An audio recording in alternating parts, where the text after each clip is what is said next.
O ardor da paixão e a frieza da vingança formam uma dança única e cruel. Nesse relato vocês vão presenciar uma vingança com início cruel e meio infantil, mas com objetivos mútuos de duas pessoas esquecidas. Se inscreva no canal e dê like para mais. Obrigado por vir.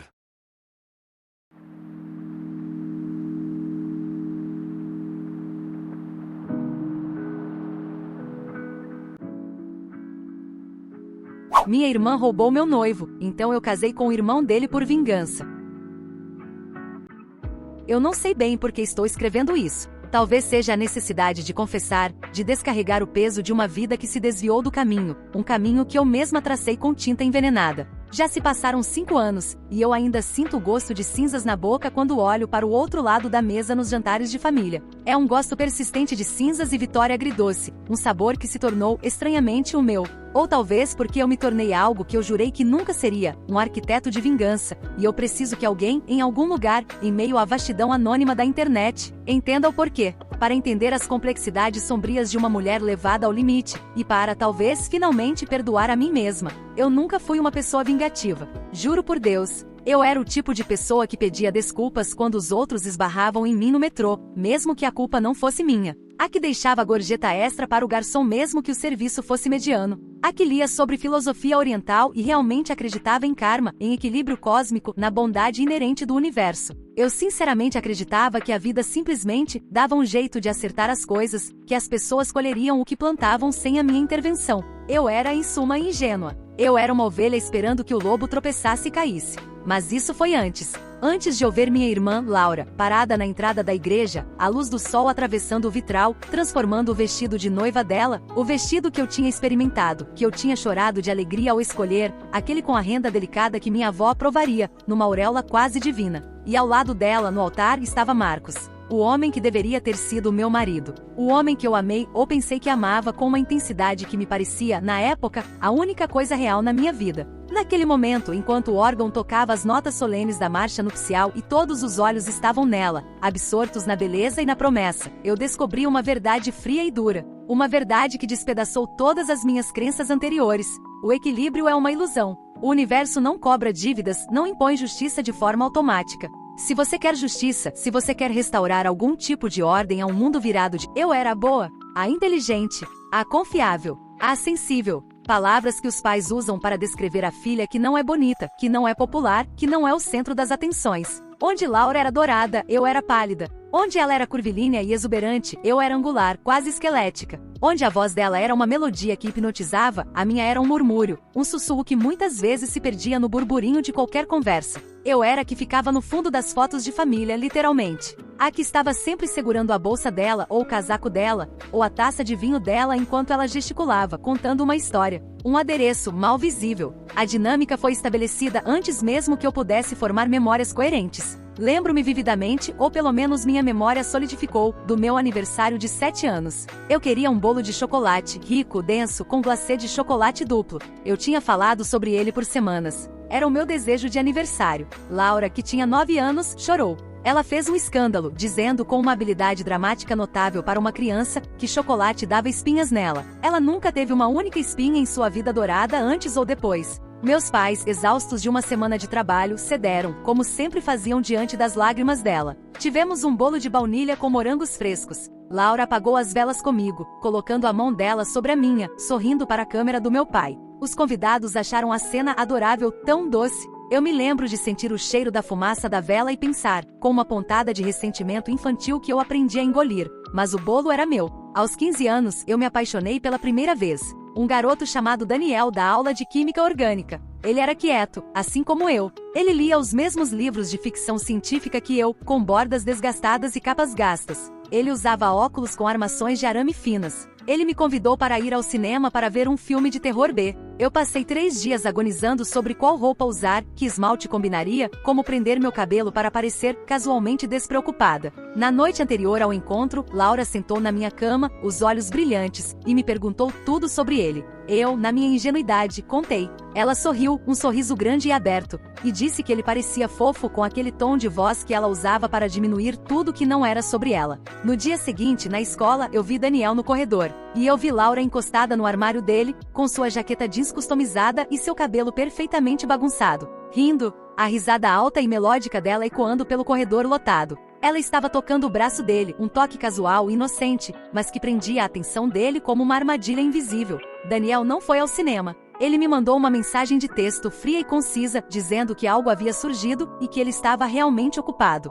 2 semanas depois, eles estavam namorando. Quando eu chorei em meu quarto, uma torrente silenciosa de desespero, Laura veio e me abraçou. Ela me disse com os olhos marejados que não sabia o que tinha acontecido, que ele simplesmente a beijou na frente dos armários, que ela estava tão confusa e tão chateada por me machucar. Ela disse que se sentia horrível. Ela nunca pareceu horrível. Ela parecia vitoriosa. E eu acreditei nela. O pior de tudo é que eu realmente acreditava que ela me amava, que ela era apenas. Eu me tornei a observadora. Aprendi a ficar quieta, a ver os padrões, a antecipar os movimentos dela como um jogador de xadrez estuda o oponente. Eu vi como ela usava sua beleza, seu charme, sua vulnerabilidade encenada como um bisturi, dissecando as situações com precisão cirúrgica para conseguir exatamente o que queria, sempre mantendo a fachada de doce, inocente e desastrada. Uma performance impecável. Eu acreditei nisso. Por 25 anos. Até Marcos. Marcos foi a primeira coisa na minha vida que foi, inquestionavelmente minha. E era tudo que eu queria. Eu o conheci em um curso de pós-graduação sobre literatura comparada.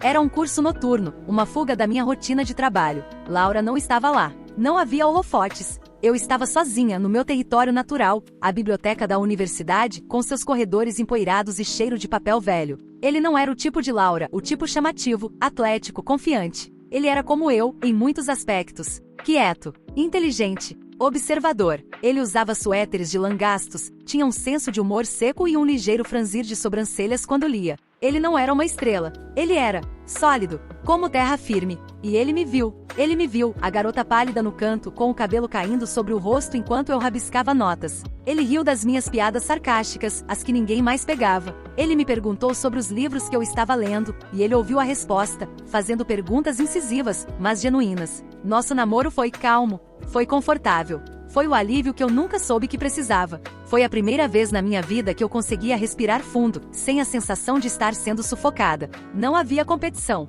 não havia performance. Era só ser. Nós cozinhávamos juntos nas noites de sexta, experimentando receitas complicadas de massas frescas. O cheiro de alho dourando e vinho tinto reduzindo no nosso pequeno apartamento era o aroma da paz. Nós líamos lado a lado na cama, nossas costas encostadas, o som sincronizado de 2 pessoas virando páginas. Ele me pediu em casamento em uma terça-feira chuvosa de outono. Não houve fogos de artifício, não houve um flash mob, não houve um joelho no chão em um restaurante chique. Ele apenas fez café, como fazia todas as manhãs. Ele olhou para mim por cima da xícara fumegante, com a luz cinzenta da manhã entrando pela janela, e disse, com a voz um pouco rouca de sono: "Não consigo imaginar uma manhã em que eu não faça isso para você." Ele estendeu a pequena caixa de veludo. "Você se casaria comigo?" Eu chorei. Pela primeira vez na minha vida adulta, eu chorei de pura, simples felicidade. Um choro que veio de um lugar profundo, de anos de contenção.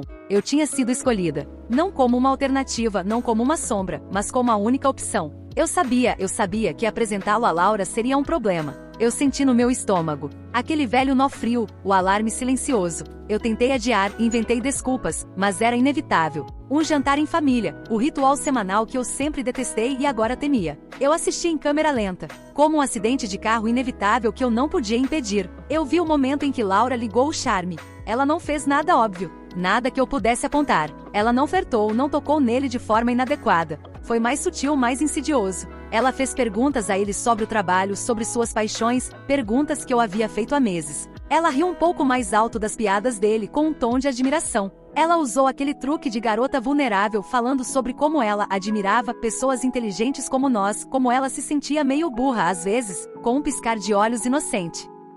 Marcos, meu sólido, inteligente Marcos, caiu como um pato na água. Eu o vi se endireitar na cadeira, inflar ligeiramente o peito. Eu o vi explicar coisas para ela com aquele tom condescendente e ligeiramente exibicionista que os homens usam quando querem impressionar uma mulher. Ele estava encantado. Eu me senti ficando fria. Eu me senti transparente. Eu estava lá, à mesa, mas o foco da sala tinha mudado dela para ele, e eu fui deixada na periferia escura, novamente invisível. Eu disse a mim mesma que estava sendo paranoica, que era só a Laura sendo a Laura, que Marcos me amava, que nosso amor era mais forte que os truques dela. Que idiota eu era. Os meses seguintes foram o início da corrosão, lenta e implacável. Marcos começou a ficar ocupado. Reuniões de última hora que o prendiam até tarde. Prazos que apareciam do nada. viagens de negócios que ele nunca havia feito antes. E Laura? A Laura ficou tão preocupada comigo. Ela me ligava o tempo todo, com aquele tom de voz melancólico, perguntando se eu estava bem, dizendo que eu parecia tensa e distraída e que ela odiava me ver assim.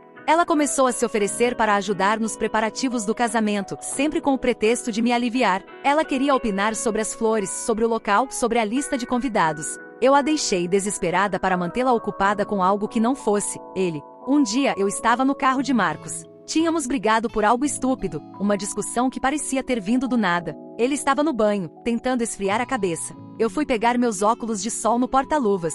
E o cheiro? O carro dele cheirava a café e livros velhos, o cheiro característico de Marcos. Era o cheiro dele, mas havia outro cheiro. Um cheiro doce, floral, quase enjoativo, sobrepondo-se ao dele. Pêssego. Eu congelei. Minha mão parou no ar, pairando sobre o porta-luvas. O cheiro do perfume de Laura. Aquele mesmo perfume caro que nosso pai comprava para ela. Eu não disse nada. O que eu poderia dizer? Seu carro cheira como a minha irmã? Eu soaria como uma louca paranoica, exatamente o que ela queria que eu parecesse. A negação é uma droga poderosa, e eu estava viciada nela. 2 semanas depois, eu deveria encontrar Marcos para jantar. Ele cancelou de última hora. Uma emergência no trabalho, um relatório urgente. Eu estava desapontada, mas ok. Eu decidi passar na casa da minha mãe para pegar um livro que ela havia me emprestado. Eu estacionei meu carro a um quarteirão de distância, para não bloquear a entrada da garagem dela. E eu vi o carro dele, o carro de Marcos, estacionado na rua. Mas ele não estava na casa da minha mãe. Ele estava na casa ao lado. Um pequeno apartamento que Laura estava alugando desde que se mudará. Eu não sei quanto tempo fiquei no meu carro.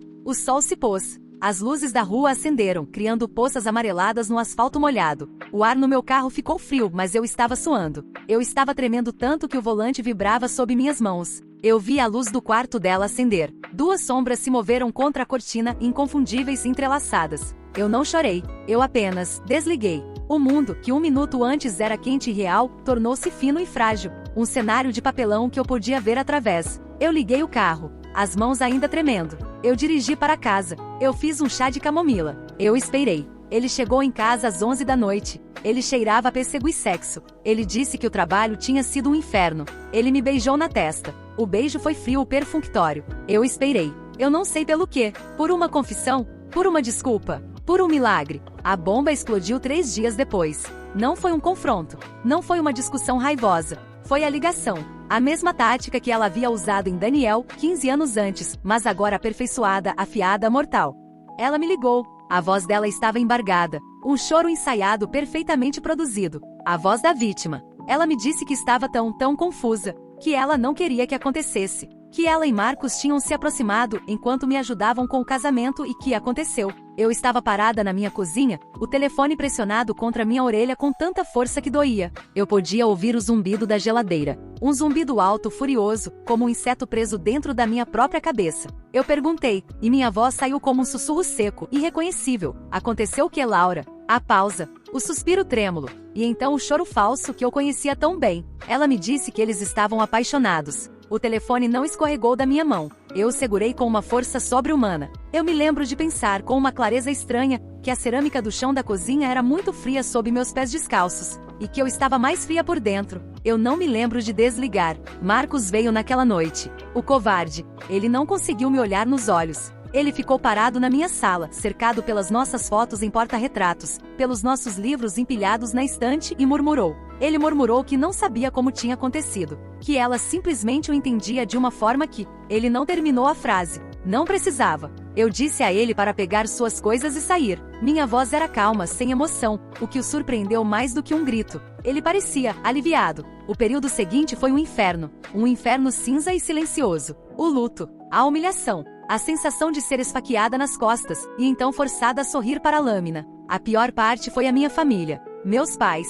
Eles não me apoiaram. Eles me exortaram. Eles estavam desapontados com a situação. Mas, o coração quer o que quer, disse minha mãe. Minha mãe me levou para almoçar, em um restaurante que eu odiava. Ela segurou minha mão sobre a mesa, a mão dela estava quente, macia, a minha estava gelada, dura como pedra. Ela me disse que Laura estava destruída pela culpa, que ela não queria fazer isso. Ela me pediu para ser a irmã mais velha, para perdoar, para não tornar as coisas mais difíceis. Perdoar, era a palavra que ela usava, mas era uma ordem para engolir. Um mês depois, Laura e Marcos anunciaram o noivado. Meu coração estava tão seco que não consegui chorar mais. O convite chegou pelo correio. Papel grosso texturizado. Letras douradas em relevo. O mesmo tipo de letra que eu havia escolhido para os nossos convites. Ela usou o meu design. Eu fui obrigada a ir ao casamento. Para mostrar que não há ressentimentos. Para manter a família unida. Para não causar um espetáculo. E foi lá, naquele casamento suntuoso, em um salão alugado que era o dobro do tamanho do que eu tinha planejado,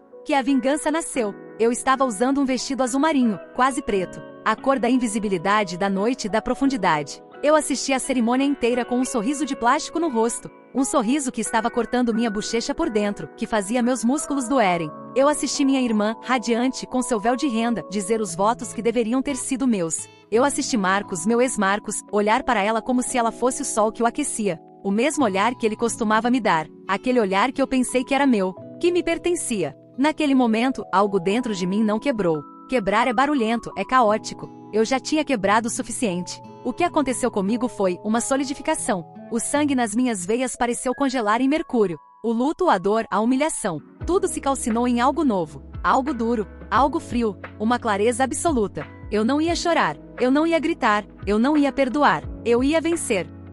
Eu não sabia como ainda, mas eu decidi ali, enquanto eles se beijavam e os convidados aplaudiam, enquanto o champanhe borbulhava e a música tocava. Eu a faria sentir o que eu estava sentindo. Eu a faria aprender o que é perder algo que ela acredita ser, inquestionavelmente, dela. Eu a faria pagar. A oportunidade se apresentou na forma do irmão dele, Pedro. Eu sempre soube que Pedro existia, o irmão mais novo de Marcos. Mas, assim como eu, ele era uma sombra. Se Marcos era o filho de ouro, o advogado inteligente, estável, bem-sucedido, a joia da família, Pedro era o outro, o artista, o quieto, o sensível, o que tinha potencial mas não se esforçava. Ele tinha os mesmos olhos de Marcos, mas onde os de Marcos eram quentes e castanhos, os de Pedro eram frios e analíticos, com um brilho de inteligência sarcástica. Ele usava roupas escuras e parecia preferir a companhia de livros e tintas a eventos sociais. Ele era, eu percebi, a minha versão masculina, a sombra do irmão dele, e ele sempre gostou de mim. Eu não sei como eu sabia, mas sabia.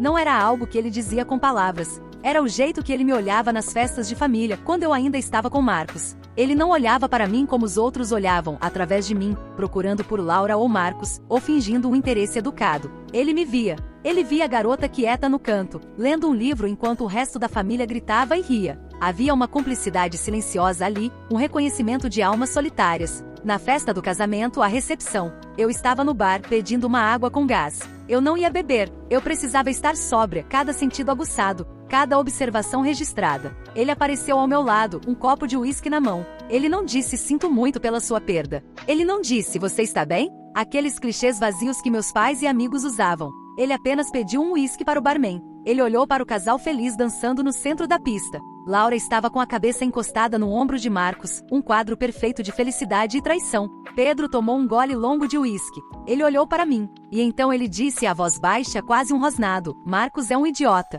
Sempre foi. Ele sempre quer o brinquedo mais brilhante da caixa, mesmo que já tenha um perfeitamente bom em casa. Ele não olhou para Laura. Seus olhos estavam fixos em mim. Eu olhei para ele. De verdade, pela primeira vez. Não como o irmão de Marcos, mas como um ser humano separado. Ele era alto, magro, com um ar de melancolia inteligente que eu achava atraente. E você? Eu perguntei, minha voz soando surpreendentemente firme. Você também gosta dos brinquedos do seu irmão? Um sorriso lento apareceu no rosto dele. Não foi um sorriso gentil. Não foi um sorriso de alegria. Foi um sorriso de predador, de cumplicidade. Ele me disse que às vezes ele gostava mais dos brinquedos que o irmão dele descartava. Porque os descartados, ele disse, tinham caráter. Naquele momento o jogo começou. O que se seguiu não foi imediato. Foi calculado. Eu não era a Laura. Eu não pulava de cabeça, guiada pelo impulso. Eu era uma estrategista. Eu era a garota que lia livros de história. Guerras não são vencidas com uma única batalha, mas com uma campanha. Esperei uma semana. O tempo exato para que a poeira do casamento baixasse e o escândalo da minha presença fosse esquecido.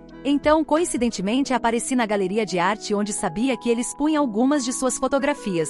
Era uma pequena galeria no centro, cheirando a tinta fresca e vinho barato. Eu fingi surpresa. Ele não fingiu nada. Ele estava me esperando. O sorriso dele me disse isso. Começamos a nos encontrar, em segredo no início. Não por vergonha, mas por estratégia. Nosso campo de treinamento. Café em lugares distantes. Livrarias onde ninguém nos conheceria. Museus nas tardes de terça-feira. Nós estabelecemos as regras. Sem dizer que eram regras. Regra número 1. Nós éramos aliados, não amantes. A atração física estava lá, uma corrente elétrica estranha e sombria, a atração de duas feras feridas, mas nós a mantínhamos sob controle. Isso era sobre estratégia, não sobre romance. Era sobre duas pessoas que haviam sido diminuídas pelas mesmas duas pessoas. Regra número 2. Nós compartilharíamos informações. Pedro era uma mina de ouro. Ele me contou sobre as inseguranças de Marcos, o terror dele de ser mediano, sua necessidade desesperada pela aprovação do pai, que idolatrava o sucesso financeiro, o fato de que ele sempre competiu com Pedro por qualquer coisa que Pedro tivesse, mesmo que não a quisesse. Em troca, eu contei a Pedro sobre Laura, sobre sua fobia de ser ignorada, seu pavor de envelhecer e perder o brilho, sua necessidade de ser a única mulher notada em qualquer ambiente. Nós dissecamos nossos alvos. Regra número 3. Todas as aparições públicas seriam calculadas para o máximo impacto. Não seríamos vistos juntos até que pudéssemos controlar a narrativa.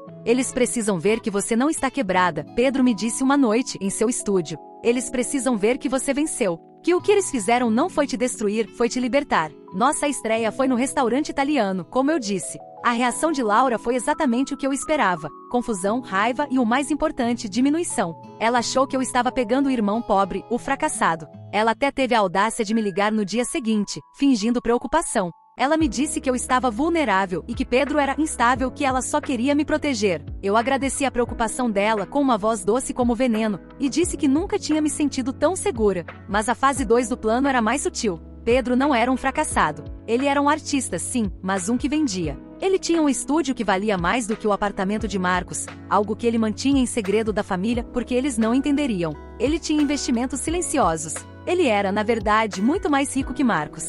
Nossa próxima aparição foi em um leilão de arte beneficente. Um evento de gala. O tipo de lugar que Laura ia para ser fotografada. Laura e Marcos estavam lá, ele em seu terno de advogado bem cortado, parecendo entediado, ela em um vestido vermelho berrante, obviamente caro, tentando ser o centro das atenções. Eu e Pedro chegamos. Eu estava em um vestido preto, simples e elegante, que custou uma fortuna, mas parecia discreto. Pedro estava em um terno de linho escuro, parecendo menos um artista faminto e mais um intelectual boêmio. E as pessoas o conheciam. O curador do museu veio cumprimentá-lo. Um crítico famoso deu um tapa nas costas dele. E então o leilão começou. Uma das fotos de Pedro estava no leilão. A licitação começou. E começou a subir. E subir. Marcos, eu vi, olhou para o catálogo, chocado. O preço final foi astronômico. Eu observei Laura. O sorriso dela congelou. A confusão em seus olhos se aprofundou. Ela estava vendo Pedro ser tratado não como uma sombra, mas como alguém. Alguém importante. Alguém rico. E por extensão, eu era a mulher que aquele alguém tinha escolhido. A narrativa dela, minha pobre irmã, pegando as sobras, estava desmoronando. Foi Pedro quem sugeriu a escalada final. Eles acham que estamos brincando, ele me disse uma noite em seu estúdio, enquanto o cheiro de tinta a óleo enchia o ar. Eles acham que isso é um namorico de consolo. Um caso de vingança passageiro. Marcos ainda acha que você vai rastejar de volta. E Laura ainda acha que você é uma ameaça temporária. Ele parou de pintar. Olhou para mim, os olhos frios e calculistas. Eles só vão entender se fizermos algo permanente. Algo que os prenda. Algo que mude a dinâmica da família para sempre. O que você sugere? Perguntei, embora eu já soubesse a resposta. Namorar é temporário, disse ele. Casamento. Casamento é uma dinastia. É uma declaração. É um checkmate. Você não será mais a ex dele. Você será a esposa do irmão dele. Você será família. E Laura? Ela terá que olhar para você em todos os feriados pelo resto da vida. Não como a irmã que ela traiu, mas como a cunhada que ela não pode ignorar. Eu hesitei. Por um segundo. A magnitude daquilo me atingiu. Eu estaria usando um sacramento. Eu estaria me amarrando a um homem por vingança. Eu me perguntei se isso me tornava tão ruim quanto ela. Pedro viu a hesitação. Ele se aproximou. Ele não me tocou. Ele apenas disse. Eles não hesitaram. Eles não pensaram em você por um segundo. Eles pegaram o que queriam, sabendo que isso iria te destruir. Eles não merecem a sua hesitação. Eles merecem as consequências. A imagem do vestido de noiva dela, daquele sorriso radiante, voltou. A solidificação. O aço. Sim, eu disse. Vamos nos casar. O anúncio foi no jantar de Natal. O auge do teatro familiar. Quando Pedro levantou a taça de champanhe e anunciou com um sorriso insolente que estávamos noivos, o silêncio que caiu na sala foi uma coisa linda. Um silêncio que se estendeu por um tempo agonizante, quebrado apenas pelo som do garfo de Laura batendo no prato. Eu cataloguei as reações. Meus pais, parecendo que tinham visto um fantasma. Minha mãe gaguejou algo sobre ter certeza e não ter pressa. Meu pai parecia que ia ter um derrame, o rosto vermelho e os olhos arregalados. Marcos. Ah, Marcos. A reação dele foi a mais interessante. Não foi confusão como eu esperava. Foi raiva. Uma raiva possessiva. Como se eu fosse uma propriedade que ele tinha guardado no sótão, esquecida, e agora outra pessoa estava pegando, e ele se sentia roubado. Ele olhou para mim com os olhos semicerrados. Como você ousa? E Laura? Ela ficou pálida. Uma palidez doentia, esverdeada. Os olhos arregalados não de surpresa, mas de cálculo. Ela estava tentando entender o meu jogo. Ela tentou, é claro. Ela me ligou no dia seguinte. A voz dela, não mais chorosa, mas afiada com uma borda de histeria contida. Ela me perguntou se eu tinha enlouquecido. Se eu estava fazendo isso para atingi-la. Eu usei as próprias palavras dela. Eu disse a ela que estava confusa. Que eu não queria que acontecesse, mas o coração quer o que quer. Que Pedro simplesmente me entendia de uma forma que ninguém mais entendia. Eu nunca a ouvi ficar tão quieta. O som dela percebendo que o jogo tinha virado, que ela não estava mais jogando contra um amador, foi a música mais doce que eu já ouvi. Nosso casamento foi pequeno, discreto, uma cerimônia civil, apenas a família mais próxima. Eu não usei branco. Eu usei um vestido cinza prateado feito sob medida que me fazia sentir como uma lâmina, a cor do aço, da força fria. Quando eu entrei na pequena sala do cartório de braço dado com meu pai, que parecia que ia desmaiar a qualquer minuto, eu não olhei para Pedro. Eu olhei para ela. Eu vi o olhar dela. O desespero, a raiva, a tentativa frenética de entender como eu, a sombra, a garota quieta, a invisível, tinha orquestrado aquilo. Ela achou que eu estava tentando imitá-la, competir de novo, roubar o brilho dela. Mas não era isso. Eu não queria o que ela tinha. Eu não queria roubar o brilho dela. Eu queria que ela sentisse o mesmo nó na garganta, a mesma sensação de injustiça cósmica que eu senti, e ela sentiu. Quando o juiz disse que estávamos casados, eu vi uma lágrima escorrer pelo rosto dela. Uma lágrima solitária rápida. Ela a limpou rapidamente, mas eu a vi. E eu sorri. Vitória. Os primeiros meses foram um jogo, um teatro, um constante balé de observação e contra-observação. As festas de família. Meu Deus, as festas de família se tornaram o palco principal. A tensão era tão espessa que você poderia cortá-la com uma faca de manteiga. Eu e Pedro chegávamos e a conversa parava. Os olhares se fixavam em nós. Laura e Marcos sentavam de um lado da mesa, eu e Pedro do outro. Uma guerra fria travada sobre a mesa de jantar, sobre assados de domingo e tortas de maçã. Eu era impecável. Eu era a esposa perfeita. Eu elogiava a comida da minha mãe, comia cada pedaço. Eu perguntava sobre o trabalho de Marcos, um toque que eu sabia que o irritava, pois o fazia se sentir na defensiva. Eu sorria, eu ria, eu tocava o braço de Pedro com um carinho que era genuíno. E eu assistia. Eu via Laura me observando. Cada movimento meu, cada palavra que eu dizia, cada gesto que eu fazia com Pedro. Como eu tocava o braço dele. Como ele sorria para mim. Eu sabia o que ela estava pensando. Ela estava se comparando. Ela estava se perguntando, ele a ama mais? Ele é mais rico? Ela está mais feliz? Eu a subestimei? Eu era um espelho para ela. E ela estava odiando o que via refletido. Pedro era gentil. Nosso arranjo era funcional. Havia algo nele, no entanto. Aquele olhar que ele me dava às vezes. Uma mistura de pena e prazer. Como se ele entendesse perfeitamente que nós dois éramos apenas peças quebradas de uma vingança maior, mas que talvez éramos melhores por causa disso. Ele cumpriu sua parte do acordo. Ele me tratava como uma rainha na frente deles. Ele me deu uma vida que era visivelmente boa. Uma vida que exalava uma satisfação silenciosa, uma felicidade contida, que eu sabia que Laura não suportava. Mas o tempo passou. Meses se transformaram em 1 ano, 2, 3, e a vingança começou a ter um gosto diferente. Laura começou a me evitar. As ligações diminuíram. A raiva dela deu lugar a um tipo de melancolia profunda, quase palpável. Ela e Marcos. Eles não pareciam felizes. As brigas deles eram sussurradas, mas eu as sentia no ar. Eu percebi uma coisa. A emoção da conquista de Laura tinha acabado. Ela tinha roubado Marcos de mim. Mas o que acontece quando a coisa roubada não é mais valiosa para você? Quando ela é apenas um peso morto, uma lembrança de um troféu que parecia brilhante, mas que na verdade era apenas latão. Eu não estava mais competindo. Eu não estava mais chorando no canto, invisível. Eu estava em pé de igualdade. Eu tinha meu próprio Marcos, mas o meu era melhor. E de repente o prêmio dela parecia barato, sem valor. Marcos, o homem que ela roubou, era apenas um homem. Um homem fraco que tinha sido facilmente seduzido por qualquer brilho mais forte. E agora ela estava presa a ele, a sua mediocridade, a sua incapacidade de se comprometer. Enquanto ela parecia cada vez mais infeliz, presa na armadilha que ela mesma criou, eu comecei a me sentir leve. A raiva fria que me moveu por tanto tempo começou a derreter, deixando para trás um tipo de aceitação. Não foi um único momento, mas uma série deles. Houve o jantar em família em que meu pai, como de costume, elogiou Marcos por um caso que ele ganhou. Então ele se virou para Pedro e perguntou com aquele tom condescendente: "E você, filho, ainda brincando com suas tintas?" Eu vi Pedro encolher, aquele velho ferimento sendo cutucado. Antes que eu pudesse pensar, eu falei. Minha voz estava calma, mas cortou a mesa. Eu disse: "Pai, você viu a última crítica da galeria dele na Arte Fórum? Eles o chamaram de a voz mais distinta da sua geração. A propósito, Pedro, esqueci de te dizer, aquele colecionador de Berlim ligou de novo. Ele quer comprar a série inteira." O silêncio. Meu pai parecia confuso. Marcos parecia pequeno. Eu não fiz isso pela vingança. Eu fiz isso porque a injustiça da situação me irritou, porque eu tinha lido a crítica, porque era verdade. Mais tarde naquela noite no carro, Pedro não disse nada. Ele apenas estendeu a mão e pegou a minha. Não foi um gesto para a plateia. Não havia plateia. Foi apenas um toque. Nossa casa, que começara como um cenário para a nossa vingança, tornou-se um lar. A farsa tornou-se a rotina. E a rotina tornou-se real. Descobrimos que realmente gostávamos de cozinhar juntos. Descobrimos que ambos preferíamos ler em silêncio no mesmo cômodo a ter que conversar. O pacto deu lugar a uma parceria. A parceria deu lugar a uma amizade profunda. E a amizade, bem, ela se tornou algo que eu não ousava nomear, por medo de quebrar o encanto. A vingança funcionou, mas não como eu planejava. Ela não destruiu a Laura. Não a transformou em ruínas fumegantes como eu havia fantasiado. Ela apenas a expôs. Exposta a si mesma. Exposta às consequências de suas próprias ações.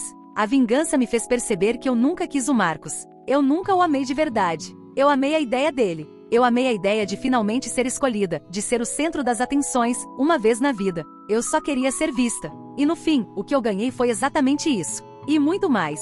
Eu ganhei um homem que me escolheu, não apesar dos meus defeitos, mas por causa deles.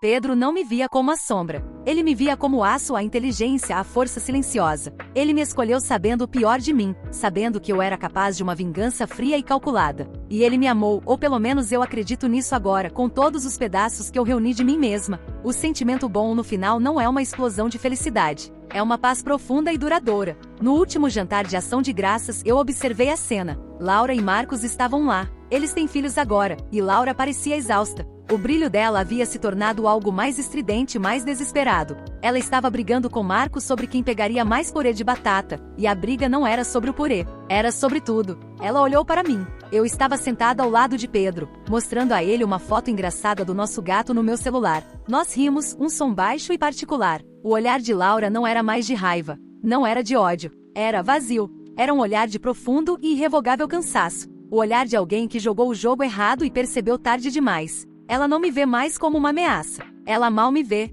E isso, eu percebi, era o fim. A vingança mais doce de todas não foi fazê-la sofrer, foi fazê-la se tornar irrelevante. Eu segui em frente. Eu construí uma vida real a partir de fundações falsas. Eu encontrei um amor que não é baseado em sol e brilho, mas em sombras compartilhadas e compreensão mútua. Ela está casada com o meu rascunho. Eu estou casada com o meu cúmplice, meu parceiro, meu melhor amigo. E pela primeira vez na minha vida, eu não sou a sombra de ninguém. Eu estou finalmente em paz. Um relacionamento saudável realmente surgir de uma situação insalubre dessa é bem irônico. Fora isso, embora fosse bom ver a irmã dela surtando por não ser mais o centro de tudo. Foi realmente saboroso ver ela se derretendo no próprio veneno como se estivesse no background da vida da irmã dela. Isso sim é absolutamente satisfatório. Se gostou do vídeo, considere se inscrever, comentar e dar like. Muito obrigado por assistir até aqui. Espero te ver novamente em breve.